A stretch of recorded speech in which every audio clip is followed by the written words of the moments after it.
京タワーの高さをご存知ですか？では、東京タワーまで積み木を積んでみましょう。こんなに積んでもいいんです。どこまでも積める落ち物ゲーム、積んで積みキス。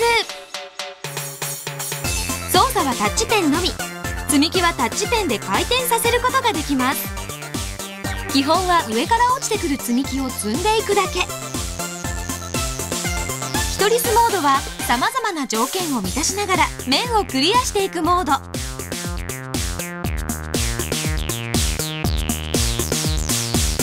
二人スモードは友達と対戦するモード。